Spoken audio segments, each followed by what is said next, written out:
ரூ. 10 மேரி பிஸ்கட்டு 2 முட்டையை வச்சு வாயில் வச்சதும் கரையக்கூடிய மாதிரி ஒரு அருமையான குழந்தைகளுக்கு ரொம்ப ரொம்ப பிடிச்ச ரொம்ப சூப்பரான ஒரு டேஸ்டான ஒரு ஸ்வீட் செய்ய முடியும்னா உடனே கிச்சனுக்கு போய் செய்வீங்க தானே.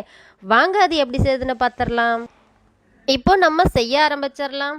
செய்கிறதுக்காக ஒரு ரூ. 10 மேரி பிஸ்கட் பாக்கெட் ஒன்று நான் முழுசாக எடுத்திருக்கேன். இது ஒரு 5 பேர் வரைக்கும் தாராளமாக சாப்பிடலாம். இதில் 2 முட்டை மட்டும் சேர்த்துக்கலாம். இப்போ சேர்த்ததுக்கு அப்புறமா இதை ஒரு மிக்சி ஜாருக்கு மாற்றணும். இப்போ இது எல்லாத்தையும் நம்ம ஒரு மிக்சி ஜாருக்கு மாற்றியாச்சு. இப்போ இது கூடவே ஒரு 4 டேபிள் ஸ்பூன் வரைக்கும் சுகர் சேர்த்துக்கலாம். நீங்கள் சுகருக்கு பதிலாக நாட்டு சக்கரை கூட சேர்த்துக்கலாம். சரியாக 250 ml நல்லா கெட்டியான பாலாக சேர்த்துக்கோங்க. கெட்டியாக பால் இருந்தால் தான் நல்லாயிருக்கும். இப்போ இது கூட வாசத்துக்காக கொஞ்சமாக நான் ஏலக்காய் சேர்த்துக்கிட்டேன். நீங்கள் ஏலக்காய்க்கு பதிலாக வெனிலா எசன்ஸ் இருந்துச்சுன்னா ஒரு 1/4 டீஸ்பூன் அளவு சேர்த்துக்கலாம். இதை நல்லா நைஸாக மிக்சி ஜாரை நல்லா அரைச்சிட்டு வந்தாச்சு. இப்போ பாருங்கள், இந்த அளவுக்கு நல்லா தண்ணியாக இருக்கணும். இப்போ அரைச்சிட்டு வந்ததுக்கப்புறமா இப்போ இதுக்காக கேரமெல்ஸ் ரெடி பண்ணிக்கலாம். அதுக்காக ஒரு 5 டேபிள் ஸ்பூன் வரைக்கும் சுகர் சேர்த்துட்டு அடுப்பை நல்லா மீடியமான ஹீட்டில் வச்சு கொஞ்சம் சக்கரை உருகிறது வச்சுக்கோங்க. இப்போ ஹையில் வச்சதும் நமக்கு கேரமெல்ஸ் நம்ம ரெடியாகி வந்துருச்சு. இப்போ இது சூடாக இருக்கும்போதே எந்த மோல்டில் நீங்கள் செய்ய போகிறீங்களோ அதில் உடனே ஊற்றிடணும். கொஞ்சம் டைம் எடுத்தாலும் அது நல்லா கெட்டியாகிடும். நம்மளால் கேரமெல்ஸை அடுத்த பாத்திரத்துக்கு மாற்ற முடியாது. இப்போ இது ஓரங்கள் எல்லா இடத்துக்கும் படுற அளவுக்கு இந்த மாதிரி நீங்கள் ஓரங்களில் எடுத்து விடுங்க. 2லேருந்து 3 நிமிஷத்துக்குள்ளே சீக்கிரமாகவே நமக்கு செட் ஆகி வந்துடும். இப்போ கையை வச்சு பார்க்குறேன், சூப்பராக நமக்கு செட் ஆகி வந்துருச்சு. ஆல்ரெடி நம்ம அரைச்சி வச்சுருந்தக்கூடிய முட்டை பால் இதெல்லாம் சேர்த்து அரைச்சோம்ல, அதை நம்ம இதில் ஊற்றிக்கலாம். இப்போ இதை எப்படி குக் பண்ணுறதுன்னு பார்த்துடலாம்.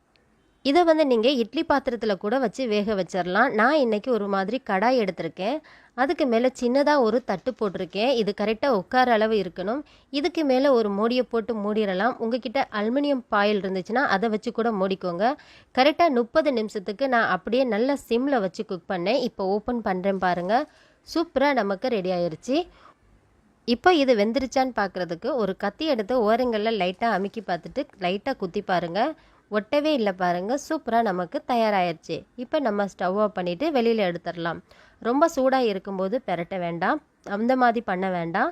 ஒரு 10 நிமிஷத்துக்கு அப்படியே விட்டுருங்க. விட்டுட்டு இப்போ பார்த்தீங்கன்னா ஓரங்களில் கத்தியை வச்சு எடுத்து விட்டுருந்தேன். அந்த கேரமல் எல்லாமே ஓரத்தில் எவ்வளோ சூப்பராக வந்திருக்குன்னு பார்க்கும்போதே வாய் ஊறுங்க. இதை நம்ம அப்படியே ஒரு பாத்திரத்துக்கு மாற்றிடலாம். இப்போ நம்ம ஓப்பன் பண்ணிடலாம். ஓப்பன் பண்ண உடனேயுமே நீங்களே ஆச்சரியப்படுவீங்க. அவ்வளோ ஆசையாக அவ்வளோ வாசமாக இருக்கும். வா, சூப்பராக ரெடி ஆயிடுச்சு பார்த்தீங்களா.